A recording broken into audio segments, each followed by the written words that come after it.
Hello friends. Before we start, make sure to like and subscribe to the channel and leave a comment with where you're from and what time you're watching. That way, YouTube will keep showing you stories just like this one. Now, let's begin.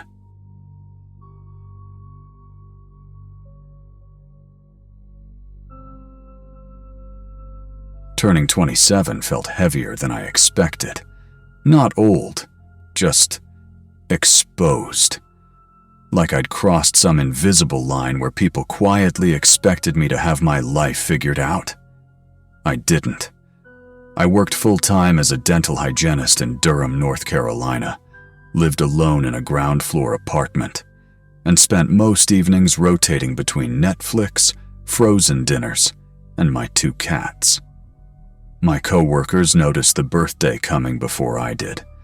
They decorated the break room with cheap silver streamers and a grocery store cake during lunch one Friday in March 2024. Everyone sang. I smiled. I thanked them. But inside, I felt oddly hollow, like I was watching someone else's life happen. I hadn't dated seriously in almost 2 years. Not because I was heartbroken, just tired. Dating felt like a performance I no longer had the energy for. Still, during lunch that day, Marisa, one of the hygienists I'd grown close to over the years, slid into the chair beside me with her phone already unlocked. "You're downloading a dating app," she said, not asking. I laughed it off at first. She didn't let it go. By the end of lunch, the app was installed. She sat there watching me swipe, groaning at the bad profiles, pausing dramatically over the decent ones. It felt harmless, almost fun. That afternoon, I matched with Caleb Rourke. His pictures were normal, no gym selfies, no dead fish, just a warm smile, soft eyes, and a bio that mentioned home cooking and volunteering with animal rescues. He worked in IT, something vague but stable, and lived about 20 minutes away. Marisa actually clapped when his profile popped up again with the "It's a match" screen. "He looks safe," she said. That word stuck with me. Our first few dates were easy. Coffee near a used bookstore downtown, a walk through a riverside park, dinner at a quiet Italian place he insisted on paying for. He listened. Really listened. He remembered small details I didn't even realize I'd shared. That I liked iced coffee even in winter. That my older cat hated everyone except me. That I avoided talking about my father. On our 4th date, I went to his house.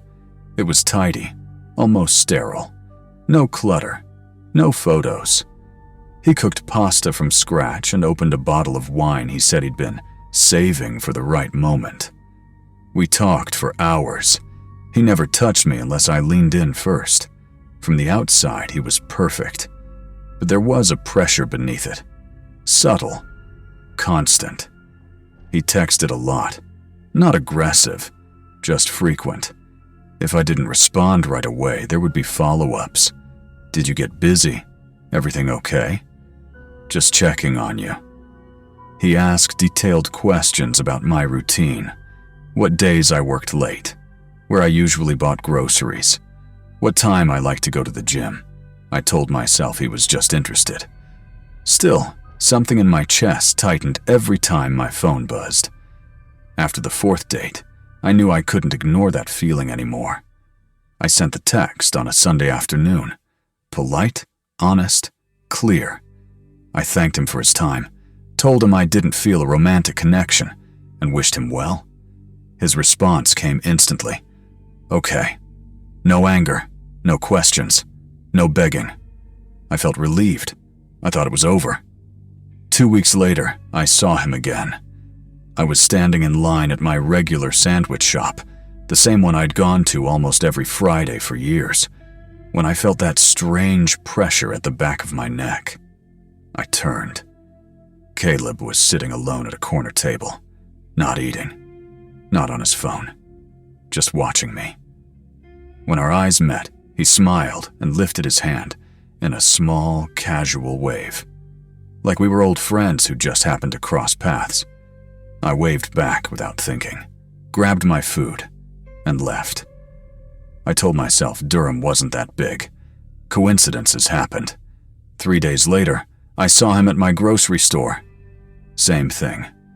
Different aisle. Pretending to browse while his eyes tracked my movement, I abandoned my cart and left. That night, I double-checked every lock. I told Marissa everything the next morning. She didn't laugh. She didn't minimize it.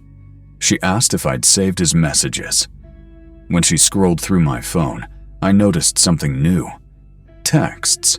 Casual ones. "How have you been? Did you ever try that coffee place on Main Street? Is your cat doing better after the vet?" I froze. I had never told him about the vet visit. I'd posted about it once, on my private Instagram account. Marissa checked my followers. There he was. A blank profile. Generic username. I must have accepted it months ago without thinking. He had been watching everything. That night, I blocked him everywhere. For a few days, things were quiet. Then the messages started again, from different numbers. Always calm. Always reasonable. "Why are you ignoring me? I just want to talk." We had something real. One message mentioned my apartment lights being on late. That's when I stopped sleeping. I changed parking spots, took different routes home, checked my mirrors constantly. My mother heard it in my voice the first time I called her after. She begged me to come stay with her. I didn't want to run. I brought screenshots, dates, times. The officer listened, nodding slowly. Then he told me there wasn't much they could do. No threats, no physical harm. "Vary your routine," he said. "Stay alert." I asked what escalation looked like. He shrugged. I cried in my car afterward until my chest hurt. Then I drove straight to Marissa's house. Marissa lived in a quiet neighborhood lined with old trees and wide lawns. It felt removed from everything. We made a plan. I'd stay with her for a while, keep documenting, talk to a lawyer if needed. For the first time in weeks, I felt in control. 3 nights passed quietly. On the 4th night, Marissa worked late. I locked up, charged my phone, went to bed early. At 11:12 p.m. there was a knock. 3 slow taps. I checked the doorbell camera. Caleb was standing on the porch, smiling. He spoke softly into the camera, said my name, said he knew I was there, said he just wanted to talk. I texted Marissa. Then I heard him walk around the house. The backyard camera showed him testing the sliding door. Then I saw the crowbar. The glass shattered.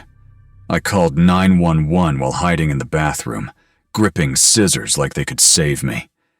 He moved through the house slowly, talking, forgiving me, promising everything would make sense. When he reached the bathroom door, he knocked. 3 taps. He laughed when I said the police were coming. Then sirens cut through the night. He ran. They caught him 2 blocks away. He was charged.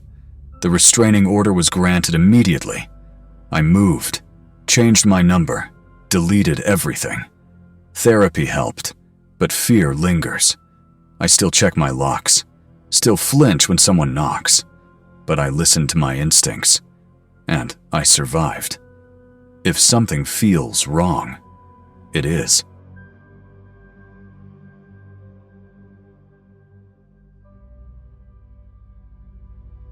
I used to think I knew the sound of our apartment. Every place has one if you live there long enough. The hum of the refrigerator at night. The faint rattle of the air vent when the AC kicked on. The way the floorboards popped near the bathroom around 2 a.m., like the building was stretching in its sleep. For almost 3 years, that sound meant safety to me. Now, even silence makes my heart race. When Morgan and I moved into our apartment in Tucson, Arizona, it felt like a fresh start. We weren't newly dating by then. We'd already been together long enough to know each other's habits, long enough to argue about dishes and forgive each other before bedtime. The apartment wasn't anything special. Second floor, beige walls, carpet that never quite looked clean no matter how often we vacuumed, but it was ours. Morgan worked as a medical transcriptionist, entirely remote.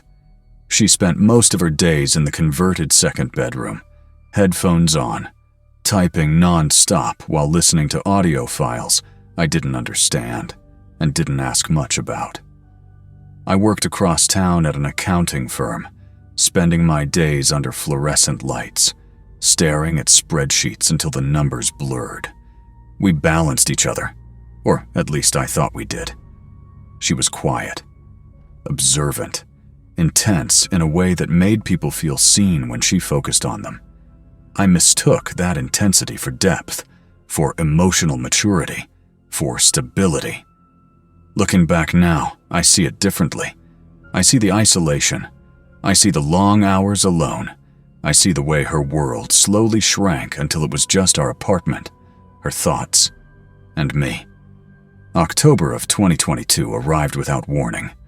Work got busier as the fiscal year wound down. I stayed late more often, came home exhausted, brain still buzzing with numbers. Morgan never complained.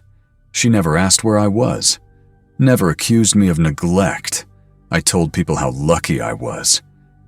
She's low maintenance, I'd say, like it was the highest compliment. One Friday night, the firm hosted a retirement party for one of the senior partners at a bar downtown. I texted Morgan around 7 p.m., telling her I'd be home late. She replied with a thumbs-up emoji. Nothing else. At the time, that felt like trust. It was close to midnight when I climbed into an Uber, my head light and fuzzy from beer and cheap bar food. I remember staring out the window, already thinking about the weekend. Brunch plans. A puzzle we never finished. Normal things. When the car pulled into our parking lot, something felt off immediately. All the windows were dark. Morgan always left the kitchen light on if I came home late. She said she wanted the place to feel warm when I walked in. I told myself she'd just fallen asleep. The building was silent as I climbed the stairs. That heavy, suffocating quiet that only exists after midnight. I unlocked the door and stepped inside. No TV glow, no lamp, just moonlight slicing across the hallway floor. I slipped off my shoes and walked toward the bedroom, loosening my tie, already rehearsing a whispered apology for waking her. I opened the door. Morgan was sitting straight up in bed, not shifting, not blinking, just staring at me. The moonlight filtered through the blinds, striping her face in pale silver lines. Her eyes were wide open, fixed on mine like I'd walked into the wrong apartment. She didn't speak, didn't smile, didn't move. A chill crawled up my spine. I asked if she was okay. No response. I asked again, softer. Finally, after several long seconds, she spoke. But her voice didn't sound like her voice. It was flat, measured, almost mechanical. She asked who I'd been with. I explained about the party, just like I had earlier. She shook her head slowly. She said she knew I was lying, that she'd been thinking about it all night, going over the evidence. I laughed nervously, told her she could check my phone. She didn't even look at it. That's when I realized something was deeply wrong. I decided not to argue. I told myself she was tired, overstimulated, maybe sick. I walked to my side of the bed and sat down to take off my socks. That's when I noticed her right hand slide under her pillow. My heart started pounding. I asked what she was holding. She said it was nothing, but her grip tightened around whatever it was. I asked again. Slowly, she pulled her hand out. It was the large kitchen knife, the one we used for chopping vegetables. Moonlight gleamed along the blade. I raised my hands, palms out, instinctively surrendering. I called her name, told her she was scaring me, asked her to put the knife down. She tilted her head, studying me like I was a strange object. Then she spoke words that turned my blood to ice. She said she'd been watching me sleep, standing over the bed in the dark, deciding what to do about me. I backed away slowly. Every movement felt like stepping through broken glass. I told her I was getting water. Took one step toward the door. She lunged. The knife slashed through the air toward my chest. I threw myself backward, felt the blade whistle past my throat, missing by inches. I crashed into the dresser. Glass shattered. She came at me again, movements wild and jerky, like something wearing her body instead of inhabiting it. I grabbed her wrist mid-swing.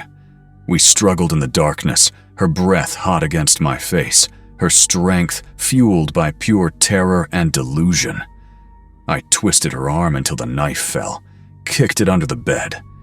But she didn't stop.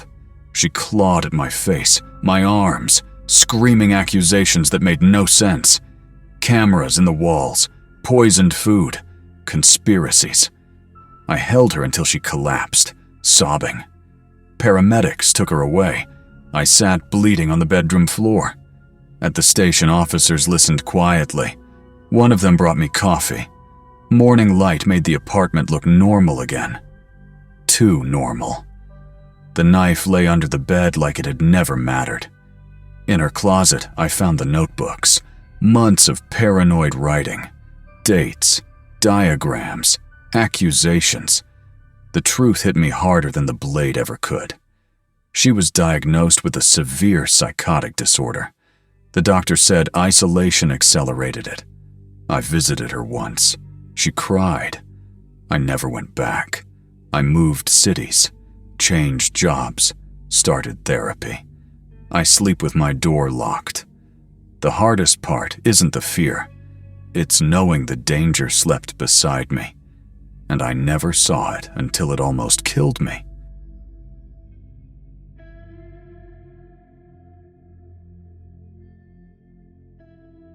It's strange how long you can live inside something dangerous and still call it normal.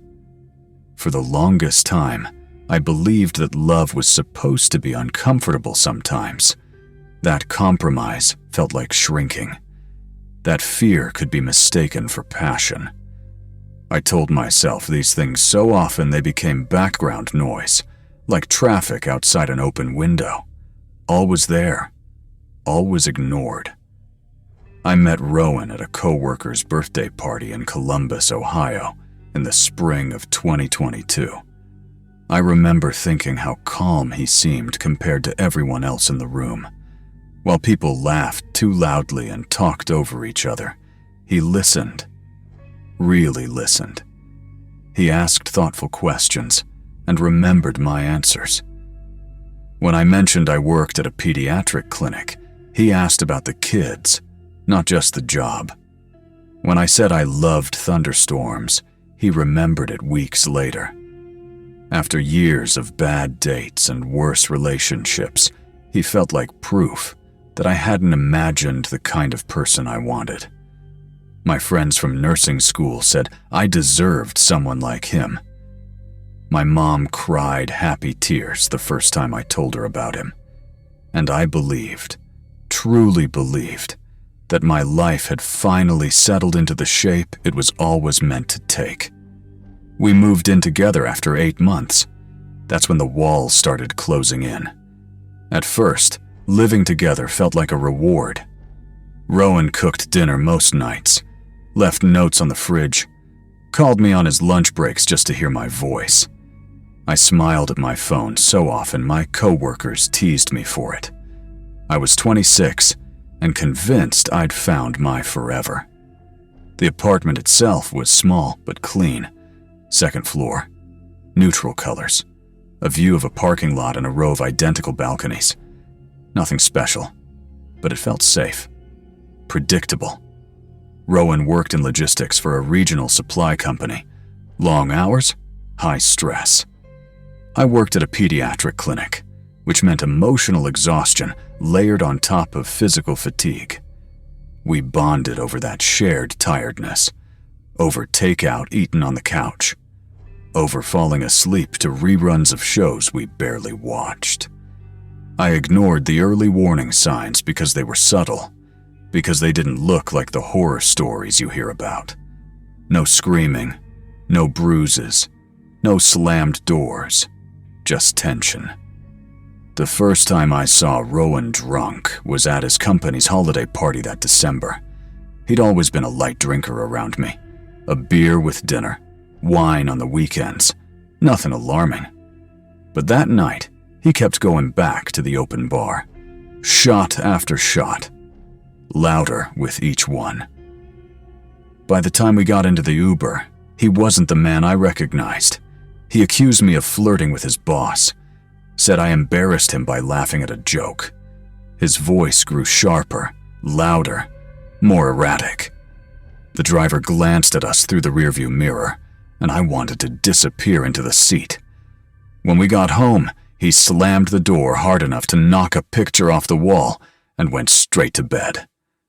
The next morning, he cried, apologized, blamed stress, promised it would never happen again. I believed him. I wanted to. For months, things improved, or at least appeared to.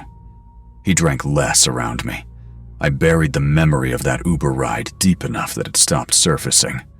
We adopted a cat together, talked about engagement. I told myself the bad night was a fluke. Then came the bachelor party in March. Rowan came home at 3 a.m, reeking of whiskey, bumping into furniture. He stood in the bedroom doorway, demanding to know why I hadn't answered his texts. There were 17 messages. I'd been asleep. Phone on silent. Early shift. It didn't matter. He called me selfish, accused me of not caring, said any other girlfriend would have waited up. That became the pattern. Sober, Rowan was affectionate, attentive, apologetic. Drunk Rowan was unpredictable, sometimes quiet, sometimes explosive, always suspicious. I learned to read him the way you read weather patterns, the clink of ice in a glass, the twist of a bottle cap, the tightness in his jaw. I adjusted myself accordingly. I stopped mentioning male co-workers by name, kept the apartment spotless on nights he went out, placed my phone face down so notifications wouldn't trigger questions. It didn't feel like abuse at the time. It felt like survival. The isolation crept in quietly. First, my friend Marlo, who Rowan said was a bad influence because she liked bars. Then Elena, a co-worker he claimed looked at him weird. He never forbade me from seeing them. He just made it unbearable when I did. Silence, interrogation, accusations. Eventually, it was easier to stop trying. By summer 2023, my world had narrowed to work and Rowan. Then I lost my job. Budget cuts. 3 nurses let go. I had the least seniority. I cried in my car for nearly an hour before going home. Rowan was supportive at first, told me not to rush, said he could cover us for a while, and I let myself believe that meant safety. Within weeks, every purchase was questioned. Coffee, mascara, groceries. He started giving me a weekly allowance. Just temporary, he said. I went from independence to asking permission to buy shampoo, and somehow I felt guilty for resenting it. The drinking worsened. Whiskey in the kitchen, bourbon by the bed. I memorized the sounds. 2 drinks meant manageable. 4 meant danger. I cooked his favorite meals on tense nights, spoke carefully, moved quietly. I was always waiting, always bracing. One night in October, He grabbed my phone and searched through it. When he found nothing, he accused me of deleting evidence. I stayed frozen on the couch for hours. This was my life, not violence, anticipation. The breaking point came in November. Rowan had been drinking since noon. College football. A near-empty bottle by nightfall. I asked if he wanted food. He exploded. Followed me into the bedroom, blocked the doorway, accused me of planning to leave, screamed inches from my face. Then he punched the wall beside my head. I stared at the hole in the drywall, and I knew. Not maybe. Not someday. Eventually. He left that night. I called my mom. She said, "Come home." I left the next morning while he slept. One suitcase, my cat, my charger. I checked the rearview mirror the entire drive. I cried the whole way. It's been almost a year. New job, new town, slowly rebuilding.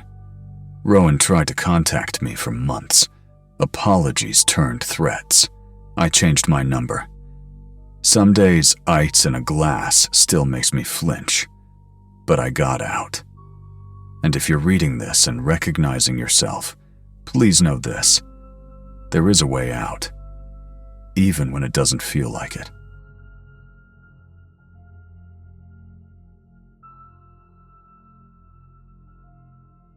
February in Minneapolis has a way of pressing down on you. The cold doesn't just bite your skin. It settles into your bones, into your thoughts, into the quiet spaces where fear learns to hide. That winter, the city felt suspended in ice, as if time itself had stalled. I didn't realize it then, but my life had already started unraveling long before I noticed the first loose thread. I was 32, working as a physical therapist at a rehabilitation clinic near Powderhorn Park. It wasn't a glamorous life, but it was mine. I owned a modest 2-bedroom house with creaking floors and a detached garage that rattled in the wind. I had routines. Morning coffee from the same corner cafe. Evening walks when the sidewalks weren't lethal sheets of ice. A sense, finally, that I was stable. I had been with Marcus Hale for nearly 3 years. We met at a summer cookout hosted by a mutual friend. Marcus had that effortless charm people mistake for kindness. He listened closely, laughed at the right moments, remembered details most people forget.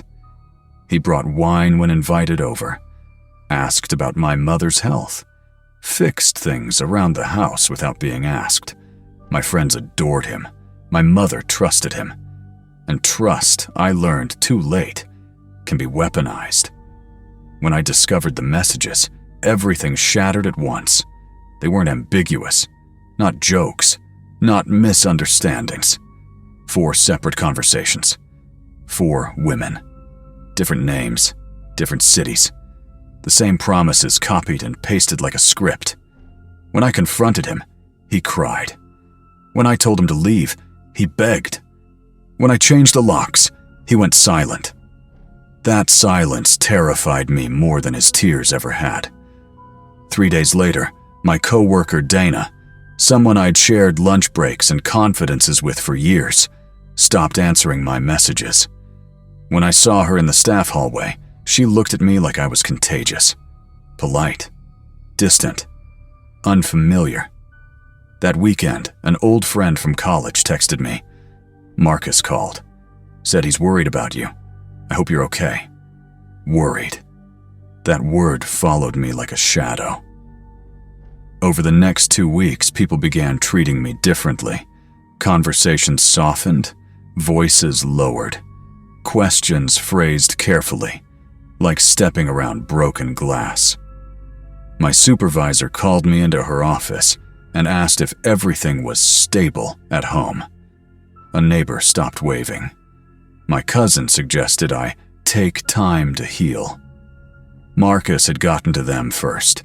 He told them I was struggling, that I'd imagined his infidelity, that I'd become paranoid. He said the breakup had triggered something in me. And because he sounded calm, concerned, reasonable, because he looked like the good man they thought they knew, they believed him. I started doubting myself. I created a folder on my phone. Screenshots, dates, times, proof. Not for them, but for me. Gaslighting doesn't feel like manipulation while it's happening. It feels like losing your grip on reality inch by inch. Then the flowers started. White lilies. My favorite.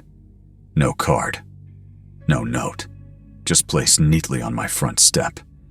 When I asked Marcus if he'd sent them, he replied with a single question mark. The next morning, another bouquet appeared in the exact same spot.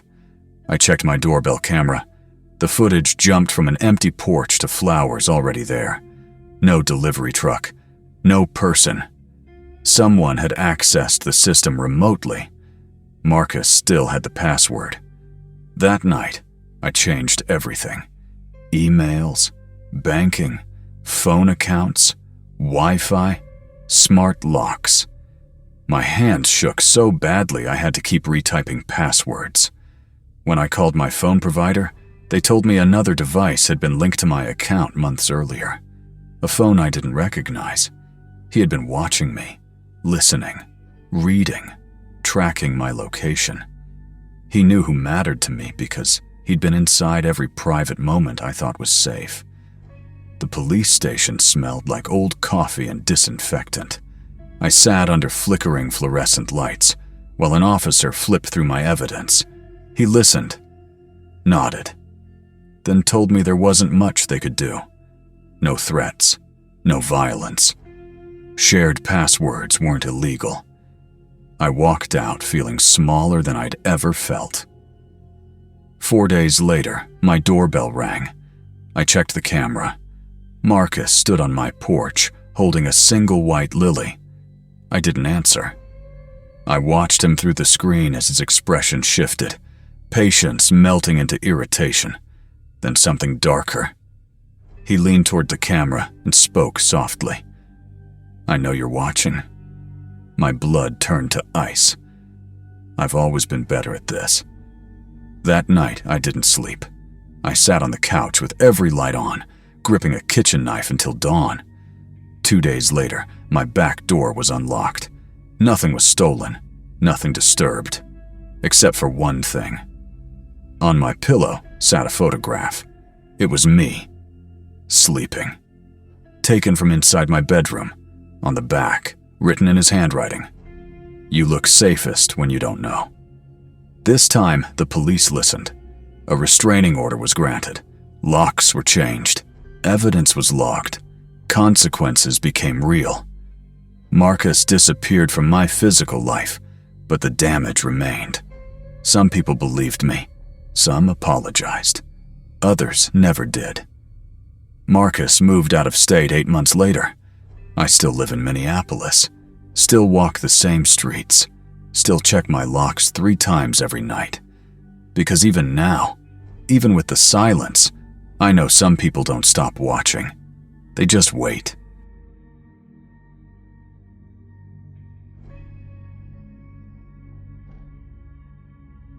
Sometimes I still check the locks twice before bed. Not because anyone is trying to get in, but because once, someone almost did without touching the door at all. It has been over a year since Gavin moved out, yet my body hasn't caught up to the calendar. Habits like these don't fade quickly. They sink into your muscles, into your breathing, into the way you listen to a room when it's quiet. Especially after you've lived with someone who made silence feel dangerous. We lived together for nearly 2 years in a small apartment on the east side of Louisville, Kentucky. One of those older brick buildings with thin walls and outdated appliances. You could hear neighbors arguing, laughing, crying, life bleeding through drywall. At the time, I found it comforting. Now I understand how exposed we really were. I met Gavin at a backyard barbecue hosted by mutual friends. It wasn't romantic or dramatic. Plastic lawn chairs, cheap beer, smoke from a grill drifting through the humid summer air. He stood next to me while we waited for burgers, cracked a joke about the heat, and listened, really listened, when I talked. Not the polite nodding kind, the kind where you feel seen. He remembered things, asked follow-up questions, made people feel important. Everyone liked him instantly. By the time my high school class of 2012 held its reunion, we were already sharing a lease and joking about getting a dog. People told me I looked happy, that I seemed lighter. I believed them because I wanted to. I worked long shifts as a nurse at a local hospital, 12 hours on my feet, absorbing other people's pain, stress, fear. Coming home to Gavin felt like relief back then. He cooked. He asked about my day. He made me laugh when my body felt hollowed out from exhaustion. That version of him feels unreal now, like a character written out of the story halfway through. The first time he scared me, it was over something stupid. Dirty dishes. They had been sitting in the sink for days. I came home after a brutal shift and mentioned it casually. Not angry, just tired. "Hey, can you take care of those tomorrow?" He turned so fast I stepped back without realizing it. His face changed instantly, jaw clenched, eyes hard. He slammed his fist into the counter. The laminate cracked straight down the middle. The sound was sharp and final, like something snapping inside the room. We stood there frozen, staring at the damage. My heart was pounding, but I told myself I was overreacting. He apologized quickly. Said work stress was getting to him. Promised it would never happen again. And because I loved him, I believed him. That's how it starts. You take the moment, label it an exception, and file it away where it can't interfere with your future plans. But things like that don't disappear. They wait. For a while, things improved.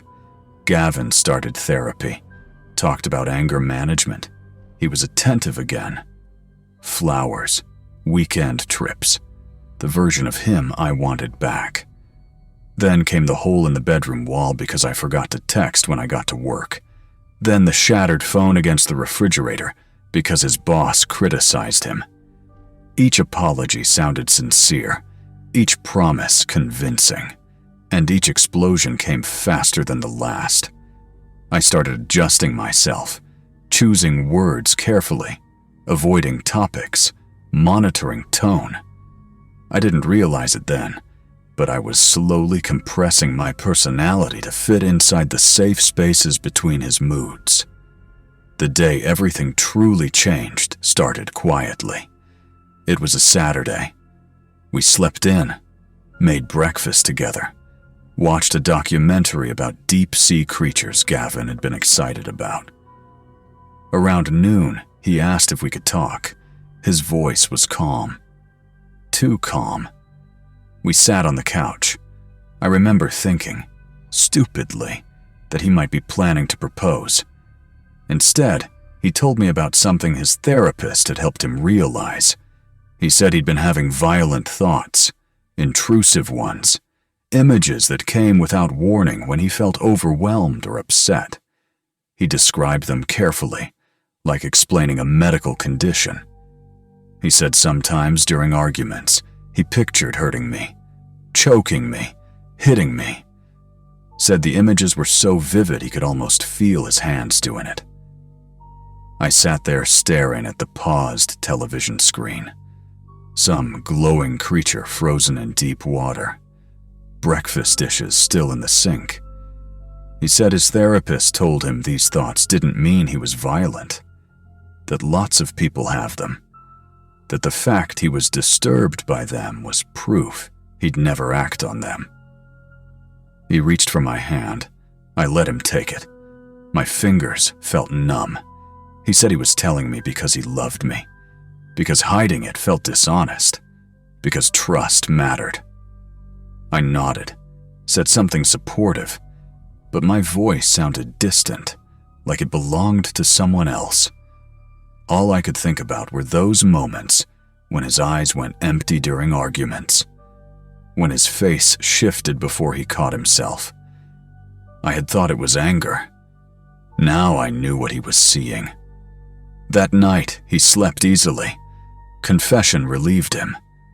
I lay awake listening to his breathing, flinching every time he moved. When his arm brushed mine, my muscles locked. Intrusive thoughts might be normal, but cracked counters weren't thoughts. Neither were holes in walls.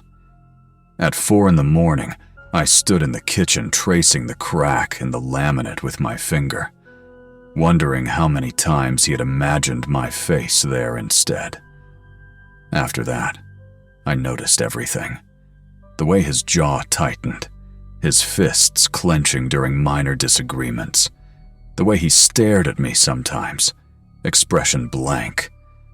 I used to think he was thinking deeply. Now I wondered what images were playing behind his eyes. I called my sister one afternoon and tried to explain without sounding dramatic. She listened quietly. Then she asked one question. "Do you feel safe?" I said yes. The word tasted wrong, because the truth was, I had started hiding the kitchen knives in a drawer he never checked. A month later, we argued about money. Something small? A credit card bill. He was already in a bad mood. He didn't yell. He backed me into a corner of the living room, physically blocked my escape, stood inches away, breathing hard, fists clenched, silent, for a full minute. In that moment, I knew exactly what he was seeing. He stepped away without touching me, went into the bedroom, closed the door. I stayed in that corner shaking, unable to move. That night, I started planning. Quietly, carefully. Separate bank account, copies of documents, car keys in my pocket, bag hidden in the trunk. Gavin noticed something had changed. He became sweeter, more attentive. Flowers, favorite meals, constant reassurance. Part of me wanted to believe him, but another part of me, the one pressed against the wall, knew better. The day I left, we had coffee like nothing was wrong. He kissed me goodbye. I waited until his car disappeared down the street. Then I moved faster than I ever had. Laptop, documents, jewelry. One last look at the apartment, the cracked counter, the patched wall, the couch where he told me about the images. I didn't look back. I drove 3 hours to my sister's house, checking the mirror the entire way. He called 17 times. I sent one message, told him it was over, told him not to contact me again. He replied with apologies, promises, accusations, and one sentence that still haunts me. He said he had never been closer to acting on those thoughts than he was right then. I blocked him everywhere, filed for a restraining order. It was granted. 14 months later, I still wake up some nights convinced I hear footsteps. I still flinch when voices rise. I still sleep lighter than I used to. People say I overreacted. They say thoughts aren't actions. But they weren't there. I chose survival, and I would choose it again.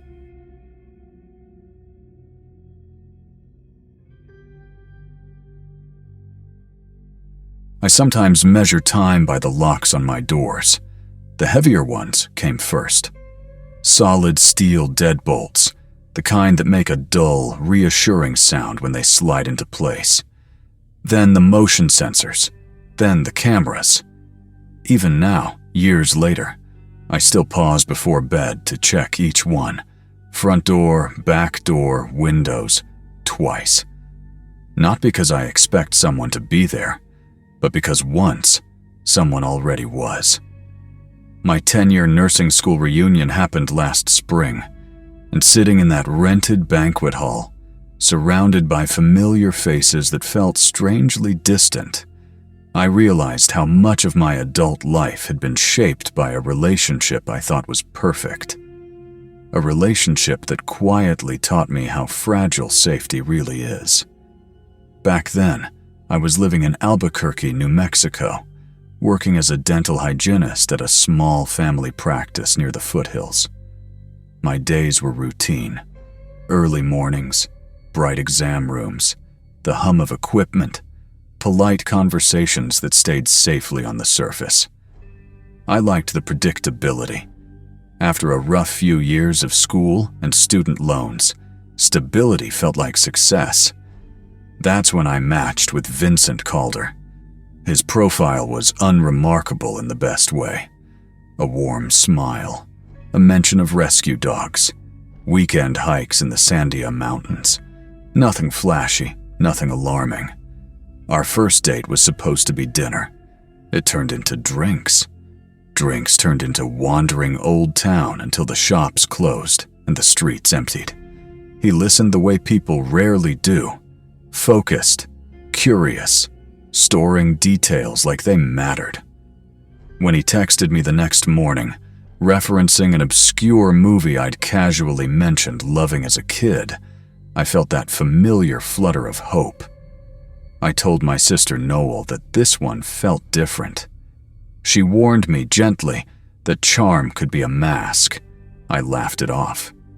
6 months later, Vincent had practically moved into my apartment. It happened slowly. A toothbrush, a charger, a drawer that somehow became his. I didn't question it because everything still felt effortless. He made coffee before my alarm went off, remembered my schedule better than I did, anticipated what I needed before I said it out loud. At the time, I called it compatibility. Now I know it was observation. The first moment that unsettled me was small enough to ignore if I'd wanted to. He mentioned a phone conversation I'd had with my best friend Wendy, a private call I'd taken in my car during lunch. When I asked how he knew, he smiled and said I must have told him. I knew I hadn't. That night, I lay awake staring at the ceiling fan, listening to its slow, uneven rhythm, trying to convince myself I was being paranoid. One coincidence didn't mean anything. Everyone misremembers things sometimes. But coincidences don't stack quietly. A week later, I stopped at a bookstore after work on impulse, a place I'd never been to, chosen randomly because the window display caught my eye at a red light. I didn't tell anyone. I spent 40 minutes browsing, bought a paperback, and drove home. Vincent looked up from his laptop when I walked in and asked if I'd found anything good at the bookstore. I felt the floor tilt slightly under my feet. He explained it away easily. Said my car had been parked there for a while, so he assumed. I didn't ask how he knew where my car was. Some part of me already knew the answer, and it scared me enough to stay quiet. The moment that broke through my denial came on a Saturday. A coworker had invited me to her daughter's birthday party. Over dinner, I told Vincent it started at 3. I was careful, intentional. The party actually started at 2. At 1:30 the next afternoon, Vincent casually suggested I start getting ready since the party would begin in half an hour. My fork froze midair. He corrected himself quickly, said he must have misheard. But his eyes flickered for just a second, a tiny fracture in his calm. I recognized it instinctively. That night, while he slept, I went through my phone. I didn't know what I was looking for, just that something was wrong. Buried deep in my settings, disguised with a generic system icon, I found it. An app I didn't recognize.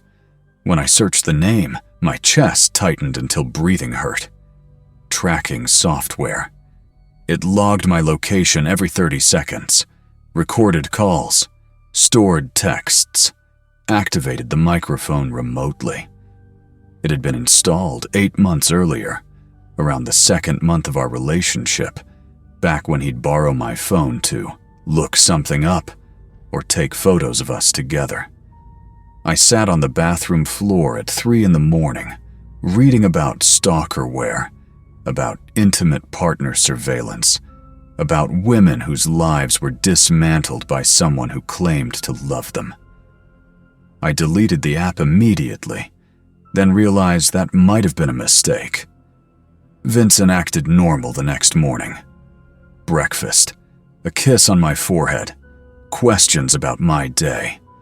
No sign that anything had changed. His calm terrified me more than anger would have. I called Noel during my lunch break, whispering from a supply closet. She didn't hesitate. She told me to leave. That this wasn't love. It was control. She offered me her guest room in Denver. That evening, while Vincent was at his weekly poker game, I packed 2 suitcases. I left my keys on the counter and drove west on I-40 without looking back.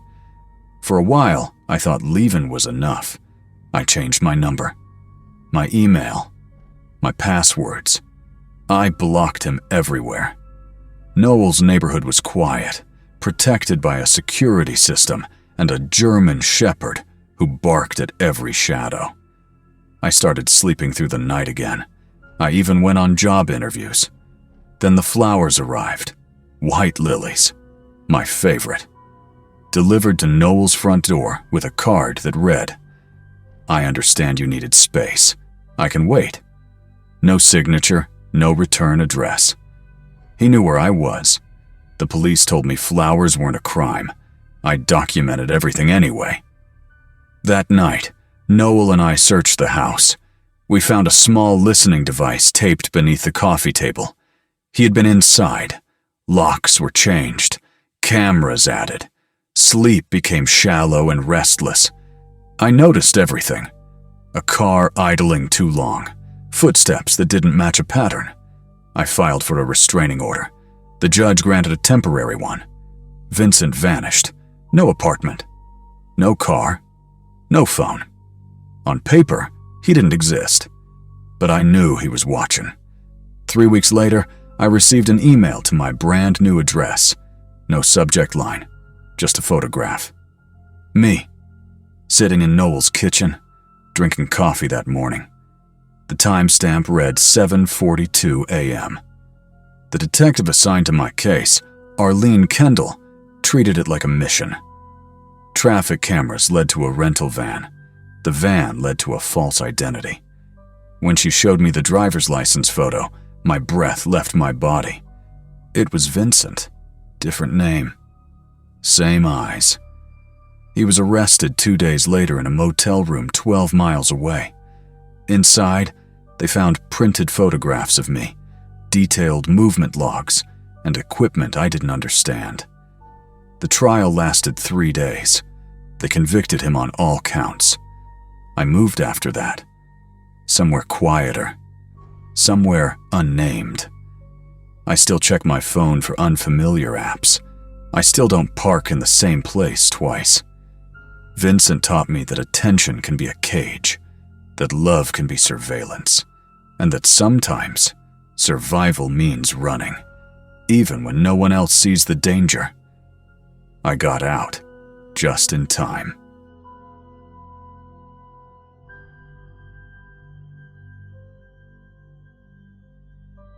The year everything shifted didn't announce itself. From the outside, my life looked settled, boringly stable even. I had a job that paid the bills, evenings that followed predictable patterns, a relationship that had lasted long enough for people to stop asking questions and start assuming permanence. Friends described us as the steady couple, the reliable ones, the pair that showed up together to birthdays and holidays and never aired problems in public. I shared an apartment with someone I trusted deeply, someone who, for a long time, had felt like safety itself after exhausting days. Back then, my biggest worries were money and the quiet fear that my career had stalled. Nothing about my routine suggested danger. and maybe that's why it took me so long to notice how much was changing inside our walls. The unraveling didn't arrive as a collapse. It came softly, patiently. A professional setback hit me harder than I expected. It wasn't dramatic, no firing, no public failure, but it bruised my confidence in ways I didn't know how to explain. I carried that disappointment home with me every night, trying to convince myself it would pass. The person I lived with, Grant Holloway, reacted differently than I imagined. At first, he became unusually attentive, checking in more, asking questions about my day with a focus that almost felt comforting. He reminded me to eat, to rest, to take breaks. I told myself this was support, that this was what partners did when one of them struggled. Then the questions started changing. They sounded less like concern and more like inventory. Where had I gone after work? Why had my phone battery been low? Who had I been texting so late? Comments about my schedule, my clothes, even the tone of my voice slipped into conversations disguised as jokes. None of it was loud, none of it explosive, just a steady pressure that made the apartment feel smaller every day. Friends noticed before I did. I stopped replying to messages quickly, canceled plans without clear explanations. When I did show up, I was quieter, distracted, always checking the time. A close friend, Noah, asked once if everything was okay. I brushed it off with a tired laugh. It was easier to downplay than to explain the constant tension that followed me everywhere. I didn't have a single incident to point to, just a growing awareness that I needed to be careful all the time. Inside the apartment, the atmosphere tightened. Doors closed more often. Conversations dropped into lower registers. Silence became a warning instead of a relief. Small disagreements lingered far longer than they should have, stretching into hours of cold distance. I began memorizing routines, learning which topics to avoid, which moods required quiet, which moments called for agreement instead of honesty. The relationship hadn't turned violent in any obvious way, and that made it harder to name what was happening. Still, every night ended with the same thought. Whatever this had become, it wasn't what it used to be. The next shift didn't announce itself with shouting or slammed doors. It arrived as rules that were never spoken out loud. Certain friends were suddenly described as bad influences, always framed as casual observations dropped over dinner. If I stayed out later than expected, the mood at home sharpened into something punishingly quiet. Personal items moved slightly from where I remembered leaving them. Keys rotated, papers stacked differently. A lamp turned off that I knew I had left on. Just enough to make me doubt myself. I began keeping mental notes without realizing why. The position of shoes, the angle of a chair, whether the bathroom light had been on when I left. Sleep came in fragments. Mornings felt heavier than they should have. Home no longer reset me. It drained me. The sense of being watched grew, even during moments that used to feel private. Standing at the sink, scrolling through my phone, folding laundry. Fear didn't arrive all at once. It accumulated quietly in my chest during ordinary moments. Certain questions started carrying consequences. Wrong answers led to long, suffocating evenings where the air felt thick and wrong. I learned how to speak carefully, choosing words the way someone picks their steps on ice. Apologies became automatic, even when I wasn't sure what I was apologizing for. I stopped trusting my reactions and relied instead on predicting his. The relationship had become a maze, and I was constantly trying not to hit the walls. Nothing dramatic happened, and yet Every day ended with relief that it was finally over. Friends kept checking in. I kept deflecting.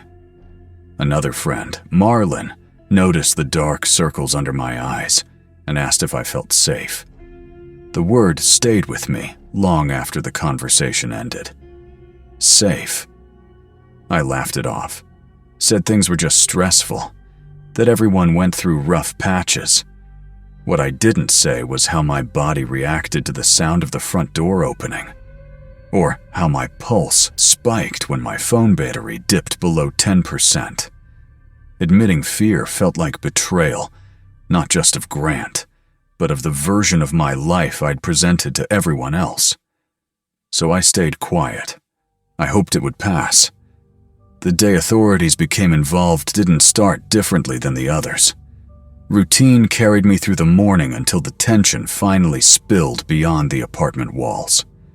A neighbor heard raised voices, nothing extreme, nothing violent, and called for help. Something I had never done myself. When officers asked questions, my instinct was still to minimize, to smooth things over, to protect. Then one of them asked how long I'd felt afraid. The answer surprised me as it left my mouth. Months, not days, not weeks.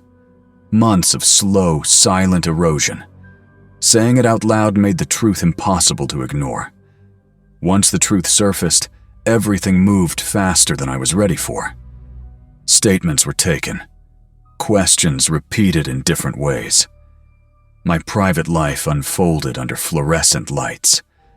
I sat on a stiff chair, hands clasped together, trying to explain something that had never had a single starting point.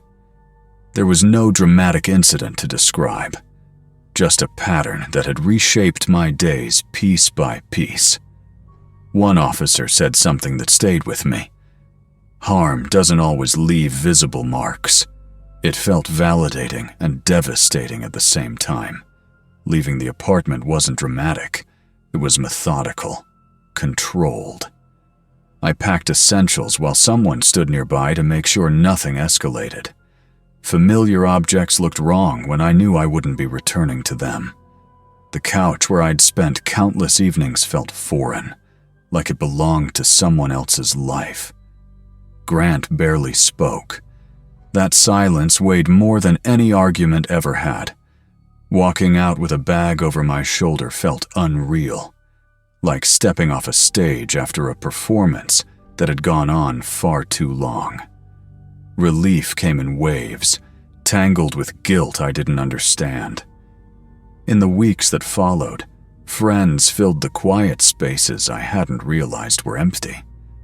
Conversations happened carefully, like everyone was afraid of saying the wrong thing. I began noticing how tense my body had been, how sleeping through the night felt like a victory. Therapy helped me see how control disguises itself as concern, how fear becomes normal when it grows slowly. I replayed moments and saw them differently, clearer, sharper. The danger hadn't appeared overnight. It had assembled itself quietly while I adjusted instead of resisted. I share this now because I know how easy it is to miss the signs when nothing looks violent. What happened to me wasn't sudden. That's what made it dangerous. If someone had asked me earlier if I was in trouble, I would have said no without hesitation. Now I know better. Safety isn't just the absence of bruises or shouting. It's the presence of peace. I'm still rebuilding, still learning to trust my instincts again. But I'm out. And even though I don't know exactly when the line was crossed, I'm grateful I didn't wait any longer to leave.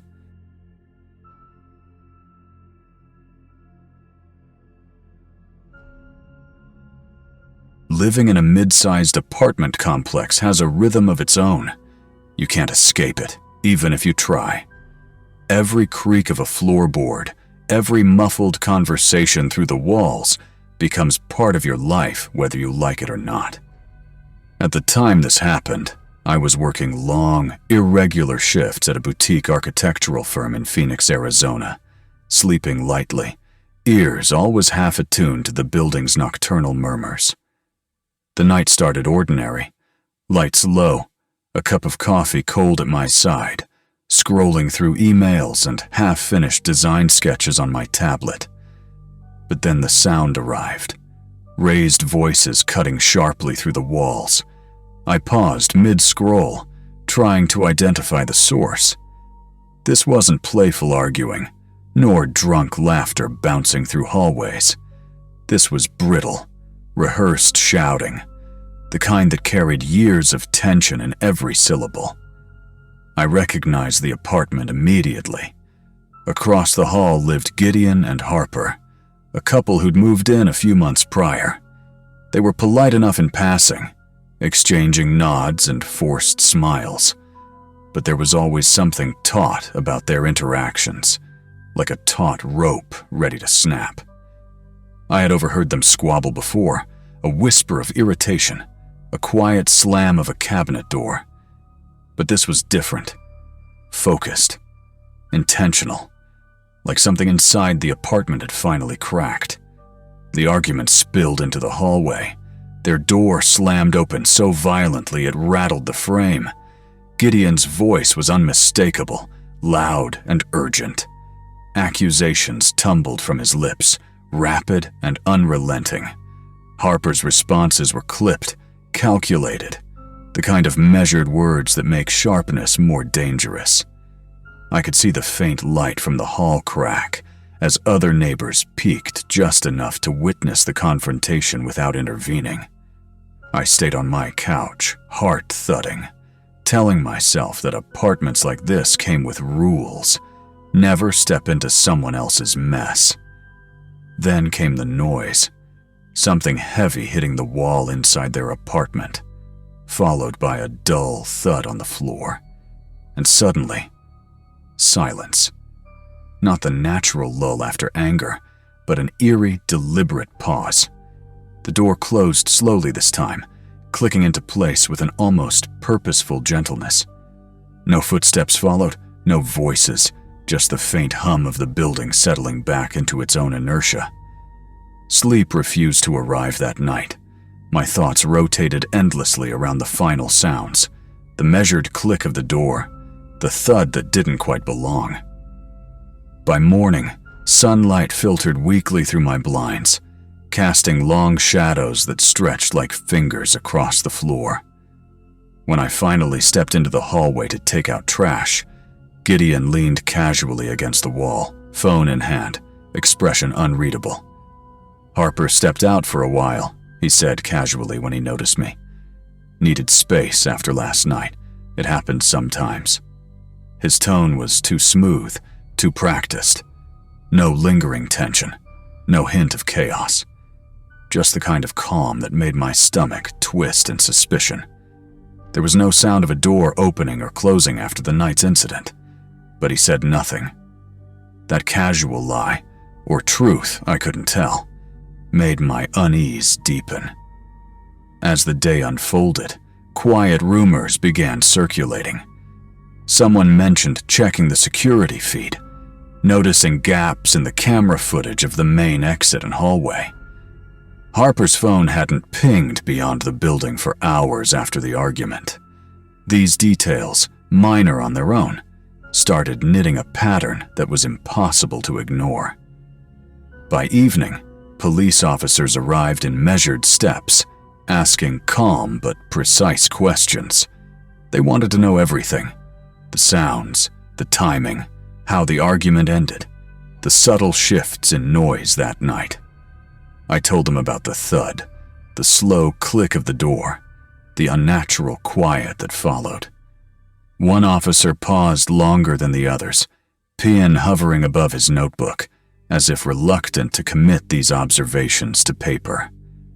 Gideon stayed inside his unit most of the day, curtains drawn, his presence heavy but silent.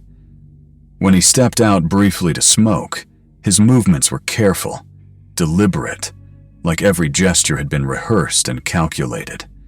His story about Harper leaving remained consistent, no matter who asked.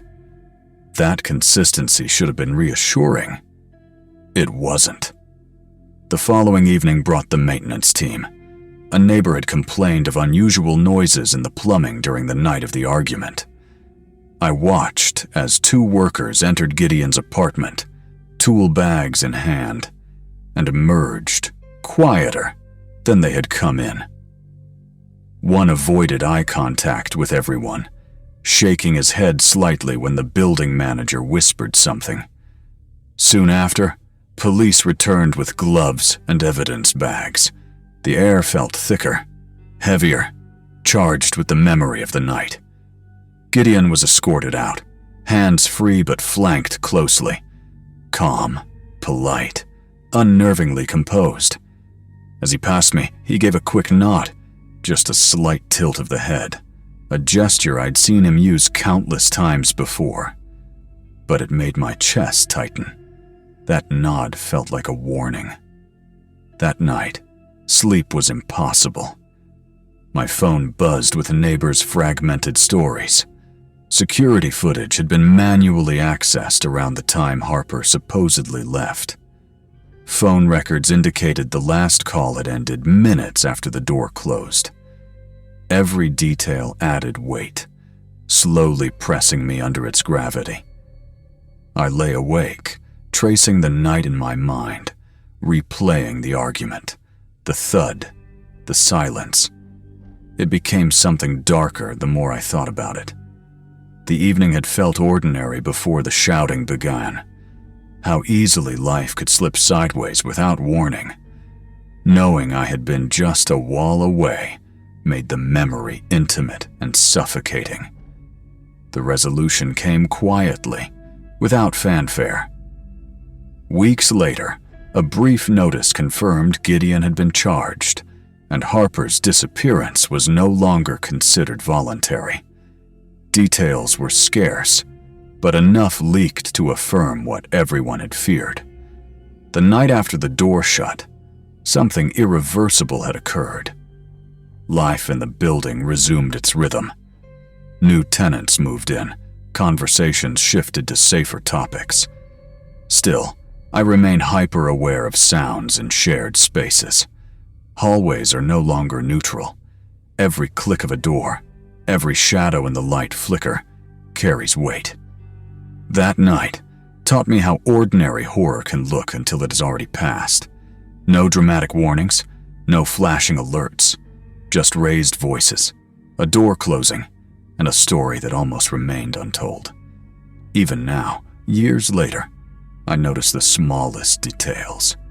How light bounces off the walls, the subtle flicker of a hallway bulb, the faint hum of the building settling into itself. Everyday normality can conceal the extraordinary. I moved out quietly, letting my lease end without renewal. My last day, I paused in the empty hallway, listening to my own footsteps echo, and glanced at the darkened apartment. A notice was taped crookedly to the doorframe. New people would eventually live there, unaware of the events that had occurred behind its walls. What stays with me most is awareness, not fear. That night taught me how easily a life can tilt sideways, how quickly ordinary surroundings can become the stage for something irreversible.